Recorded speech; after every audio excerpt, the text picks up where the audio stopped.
Good morning children, welcome to Praveen tutorial. आज JAC board की बारी है। वही क्लास 10 का जो सीरीज चल रहा था उसी का अगला क्वेश्चन मैं लेके आया हूँ। और ये क्वेश्चंस जो हैं वो अति संभावित हैं, यानी मोस्ट प्रोबेबल कहा जा सकता है, जो एग्जामिनेशन में आता ही है। और इससे पहले जो एग्जामिनेशन आप लोग दिए होंगे उसमें आप लोगों को लग रहा होगा कि वो वैसा क्वेश्चन आया था। इसलिए देखिए क्वेश्चन है क्या और करना कैसे है, बहुत इंपॉर्टेंट क्वेश्चन है। क्वेश्चन नंबर 1, यदि द्विघात बहुपद kx square plus 3x plus k का एक शून्यक 2 है तो k का मान क्या होगा। 4 ऑप्शंस दिए गए हैं। अब देखिए ध्यान देके क्या करना होगा।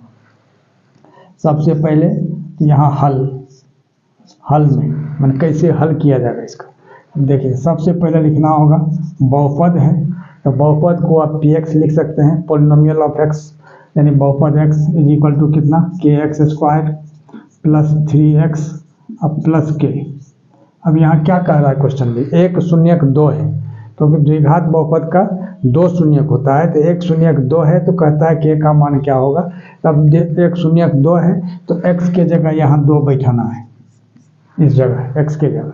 अब यहाँ क्या हो जाएगा k और x के जगह इधर भी 2 बैठाना है, 2 स्क्वायर प्लस 3 इंटू एक्स के जगह 2 अब प्लस k बराबर कितना 0।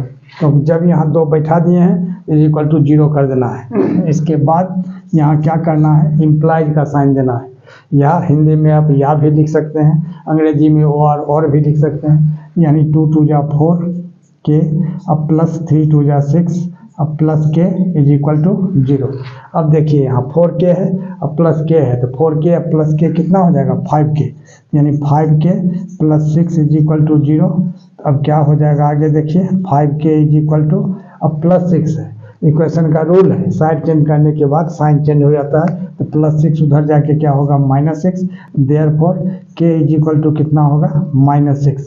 अब k जब -6 अब बाई 5, यानी यह 5 जो है यहाँ मल्टीप्लाई है, इधर आके बाई हो जाएगा, यानी k इज इक्वल टू -6/5, यानी ऑप्शन नंबर डी, और यही इसका आंसर हो जाएगा।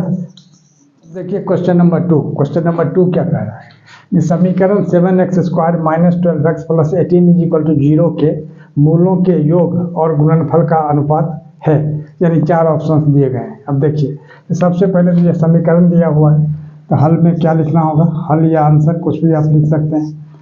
तो 7x स्क्वायर माइनस 12x अब प्लस 18 इज इक्वल टू 0। यह जो है सो द्विघात समीकरण है। तो द्विघात समीकरण का रूप क्या होता है उसको आपको देखना होगा। ax square plus bx plus c is equal to 0। थोड़ा ध्यान से देखिएगा, समझने की कोशिश कीजिए, बहुत इंपॉर्टेंट क्वेश्चन है। 7x स्क्वायर अब इसको प्लस अब माइनस 12 और x इस तरह से कर दें, अब प्लस 18 इज इक्वल टू 0। तो ध्यान दीजिएगा। अब फॉर्म क्या होता है, यानी रूप किसका, द्विघात समीकरण का रूप होता है ax square plus bx plus c is equal to 0। ठीक है। अब a के जगह क्या हो जाएगा, यहाँ देखिए a के जगह यहाँ हो जाएगा 7। ठीक है, मान a is equal to 7, b is equal to क्या होगा, ये माइनस को लेके आना है, यानी b इज इक्वल टू -12 और c इज इक्वल टू क्या होगा 18। अब देखिए अब क्या कह रहा है, कि मूलों के योग और गुणनफल का अनुपात। तो सबसे पहले क्या करना होगा, इसलिए अब मूलों का योग, अब मूलों का योग क्या होगा। अब देखिए मूलों का योग फार्मूला क्या होता है योग का, यानी -b/a। ठीक है, तो माइनस अब b के जगह कितना है -12 अब बाई a कितना है 7, यानी कितना हो जाएगा 12/7। ठीक है, माइनस माइनस प्लस यानी 12/7 हो जाएगा।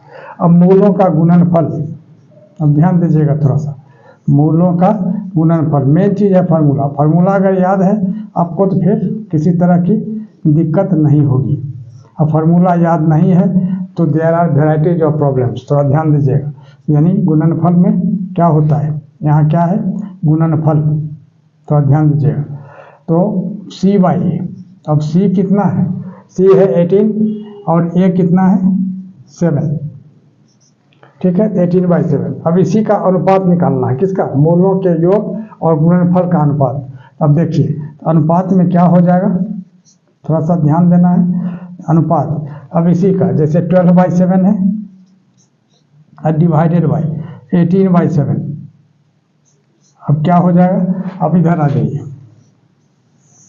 अब यहाँ जैसे 12/7 है, 18/7 है, मल्टीप्लाई जब आप करते हैं तो 7 ऊपर चला जाएगा, 18 नीचे आ जाएगा।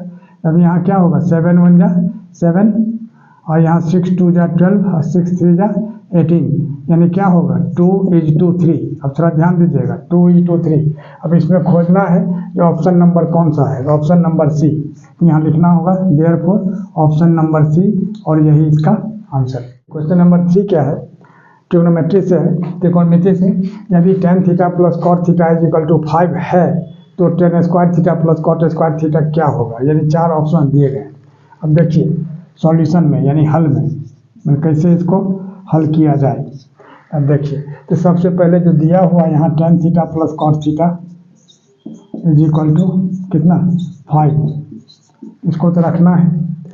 अब इसमें क्या करना है, दोनों ओर वर्ग करने पर, दोनों ओर क्या करना है, वर्ग करना है, स्क्वायरिंग बोथ द साइड्स, दोनों ओर वर्ग करने पर।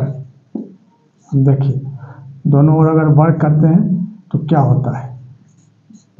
अब tan theta plus cot theta का whole square is equal to 5 का होल स्क्वायर, है ना, मतलब दोनों तरफ वर्क कर देना है। तब आप जानते हैं, अब इस tan थीटा को अगर ये सपोज करते हैं cot थीटा को भी a plus B whole square, उसका फॉर्मूला क्या होता है, a square plus B square plus 2ab। अब देखिए यहाँ क्या होगा, a square plus B square plus 2ab, ab यानी tan theta into cot theta, ध्यान दीजिएगा, इज इक्वल टू, अब 5 का होल स्क्वायर कितना होगा, 5 5 जा 25। अब आइए इधर, अब यहाँ क्या होगा, tan square theta plus cot square theta अब plus 2 into tan theta into cot theta क्या होता है 1, जैसा कि आप जानते हैं, इज इक्वल टू कितना होगा 25। यहाँ ब्रैकेट में लिख देना होगा ये since tan theta into cot theta is equal to 1, यानी चूँकि tan theta multiply by cot theta is equal to 1। अब ध्यान दीजिए, अब tan square theta plus cot square theta इसको रहने देते हैं लेफ्ट साइड में, क्योंकि यही चीज़ निकालना है। अब यहाँ देखिए यहाँ हो गया 25 और 2 1 जा 2 है, उसको उस साइड ले जाते हैं तो -2 हो जाएगा, और देयरफॉर tan स्क्वायर थीटा अब plus cot square theta is equal to कितना होगा 25 माइनस 2 यानी 23। अब देखिए ऑप्शन नंबर डी, और यही इसका आंसर हो जाएगा।